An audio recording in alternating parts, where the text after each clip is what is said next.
Palmeiras vence o Criciúma por 2-1 jogando fora de casa em mais uma partida que seguiu aquele roteiro normal da temporada de 2024. Isto é, faz um primeiro tempo horroroso, muito abaixo em termos de performance e aí de alguma forma consegue vencer antes do fim. Isso demonstra algum tipo de mérito? Demonstra, mas demonstra também vários sinais de preocupação que são reincidentes ao longo do ano de 2024. Então a gente vai falar sobre todos esses aspectos da partida logo a seguir. Para você que está chegando aqui no meu canal pela primeira vez, você pode se inscrever para receber mais vídeos.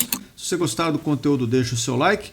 E não esquece de dar uma olhada nos links aqui da descrição com ofertas de produtos. Comprando qualquer coisa através dos links da descrição, você está ajudando o meu trabalho. Mesmo que você compre qualquer outro produto, basta usar os links da descrição para começar a sua compra, beleza? Agora, pessoal, vamos falar um pouco mais do Palmeiras nessa 7ª rodada do Campeonato Brasileiro, em que o time conseguiu tirar o resultado praticamente no último momento ali da partida. Foi mais uma vez em que o Palmeiras venceu pela insistência, por não se entregar ao longo do jogo e permanecer brigando até o fim. Mas o desempenho da equipe mais uma vez deixou a desejar diante de um adversário que, convenhamos, não é tudo isso também. O Palmeiras cedeu muitas chances, viu o Criciúma quase vencer o jogo, foi por alguns detalhes que a gente vai mencionar a seguir, mas o primeiro tempo do Palmeiras mais uma vez foi aquele deserto de ideias, um deserto de criatividade. O time não conseguia chegar ao gol, criar chances e pelo contrário, era muito pressionado pelo Criciúma que, eu tive até que pôr um óculos, que uma hora eu achei que era o Borussia Dortmund jogando, dada a dificuldade que o Palmeiras tinha. Eu falei, o Borussia jogou agora sábado contra o Real Madrid, já veio jogar de novo contra o Palmeiras, aí eu coloquei o óculos e vi que era o Criciúma mesmo, mas parecia o Borussia pelas cores do uniforme ali. Mas brincadeiras à parte, o primeiro tempo do Palmeiras foi de muita preocupação, não só porque o time não criava, porque isso nos últimos jogos nós já estamos até acostumados, infelizmente tem se tornado uma tônica. Eu queria discutir com vocês, inclusive, os motivos possíveis disso estar acontecendo, mais um vídeo específico ao longo dessa semana. Aliás, tem alguns conteúdos que eu quero fazer ao longo dessa semana, eu vou colocar entre parênteses aqui, mas a gente tem que falar sobre o sorteio da Libertadores, das oitavas de final, sobre o momento do Palmeiras e sobre o Endrick e Gabriel Jesus, uma possibilidade de um retorno ou não desses jogadores. Eu queria falar sobre tudo isso, mas enfim, vamos fazer um vídeo de cada vez, no fim a gente completa todos. Mas fechando parênteses, então o Palmeiras pelas laterais principalmente deu muito espaço. O Criciúma aproveitou muito as costas do Marcos Rocha, as costas do Piquerez, sobretudo quando o Piquerez se lançava ao ataque e o time perdia a bola, ali que tomava realmente uma fatiada e sofria para se defender com jogadas de velocidade. Então a situação não era boa. Agora, felizmente, com algumas alterações para a segunda etapa, o time melhorou um pouquinho de rendimento. Eu não vou dizer que tenha chegado no estágio assim de bom, que talvez eu esteja exagerando, mas entrou o Luiz Guilherme, que deu uma outra cara ao jogo, conseguiu promover algumas jogadas mais agudas ali, partir para cima, finalizar já logo no começo do segundo tempo. Foi ele que cobrou o escanteio, que acaba resultando lá no segundo gol do Palmeiras, dentre outras contribuições que ele deu ali para desafogar um pouco o time e manter mais o time com a bola no ataque. O Gustavo Gomes também fez uma grande partida, além do gol de pênalti que ele fez ali ao longo do jogo, foi bom nos desarmes, ajudou na construção de jogo, embora não seja a função dele, mas esse é um dos problemas do Palmeiras. Jogadores que não são das funções acabam tendo que fazer serviços de outras em momentos que não necessariamente são os melhores. Mas enfim, ele contribuiu de várias formas e por isso eu deixo como os destaques do Palmeiras. Já alguns jogadores que tiveram oportunidade, alguns aproveitaram, outros não tanto. O Rômulo teve uma chance finalmente de começar uma partida. Isso indica que o Palmeiras mais uma vez jogou com 2 meias, Rafael Veiga e Rômulo, sendo que o Rômulo não necessariamente foi aquele ponta aberto pela esquerda, mas como a gente mencionou já no vídeo anterior, jogando num corredor intermediário entre o centro e a lateral do campo e dando o corredor mesmo para o Piquerez, né? Com isso, deu para ver que o Rômulo tem uma mentalidade de jogo interessante. Ele jogou só um tempo, 45 minutos, mas eu gostei de alguns aspectos do que eu vi.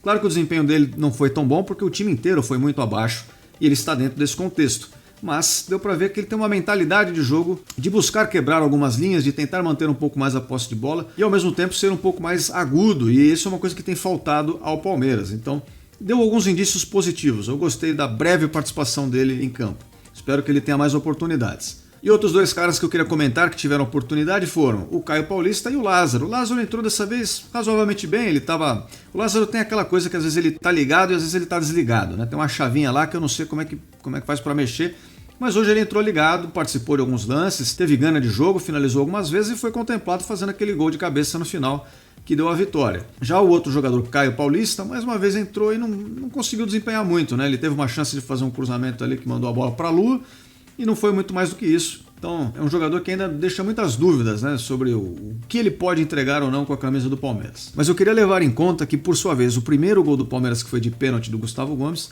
contou com uma ajuda enorme, não da arbitragem, que marcou um pênalti corretamente, precisava ser marcado, mas com uma ajuda enorme do zagueiro do Criciúma, que fez um pênalti completamente desnecessário, estabanado.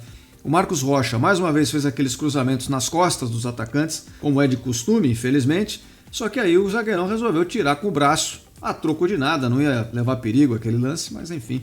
E o Palmeiras se beneficiou disso. Já o gol que o Palmeiras tomou é um gol que o Murilo foi infeliz de tocar na bola, ela sobra na trave, depois o Everton se enrosca com o atacante e acaba saindo aquele gol logo na sequência do gol do Palmeiras, que deu um banho de água fria ali naquele momento, mas é um gol que eventualmente acontece, é aqueles que eu acabo não culpando muito, que, enfim, eu entendo que seja futebol, o futebol tem dessas coisas. O Palmeiras quase tomou a virada e só não levou porque o Everton fez uma defesaça. Então olha só que coisa, a vitória do Palmeiras passa por um pênalti ali que não dá para contar com aquilo, porque não foi tanto mérito do Palmeiras, e sim um vacilo do defensor adversário, um gol no último minuto e uma defesa espetacular do nosso goleiro que garantiu o resultado.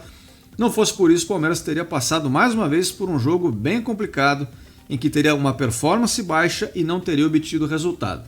Com o 2-1, pelo menos a gente tem metade dessa receita, né? O jogo pode não ter sido bom mais uma vez, mas sair com a vitória, obviamente, é sempre melhor, são mais 3 pontos no campeonato, e isso é muito importante, porque senão o Palmeiras começaria a ficar muito para trás do Campeonato Brasileiro, na parte de baixo da tabela, e isso lá na frente pode comprometer uma eventual disputa de título, de vaga em Libertadores, ou seja lá o que for. Por isso eu vos digo, meus senhores, o palmeirense está exigente nesse momento? Está, mas é de graça? Não é de graça, porque sabe que tem um time melhor nas mãos, capaz de apresentar mais futebol do que tem apresentado e recorrentemente não tem jogado tão bem. Então cada vez que essa história se repete, é uma gota a mais enchendo aquele copo que é a paciência do torcedor. Então por mais que tenha vencido, tem gente que vai falar, pô, tá reclamando, mas venceu, e não sei o que. Tá reclamando, mas quem está vendo como as coisas estão acontecendo, sabe que isso é preocupante, porque na hora que for decidir realmente algo importante, algo grande, seja um jogo de mata-mata, uma fase final de Campeonato Brasileiro, sabe que com esse desempenho vai ser muito difícil repetir os resultados que o time vinha tendo até aqui, que eram de vitórias, né? Então é com isso que a gente se preocupa, porque a gente quer que o time vença, continue vencendo. Agora, pessoal, vamos dar uma passada rapidona aqui pelos resultados da rodada, só para a gente ter uma noção do que aconteceu. Vamos lá, vamos começar aqui pelo jogo entre Grêmio e Bragantino, em que o Red Bull Bragantino venceu por 2-0. O jogo entre o Fluminense e o Juventude acabou com 1-1 no placar. O Corinthians perdeu em casa para o Botafogo de 1-0.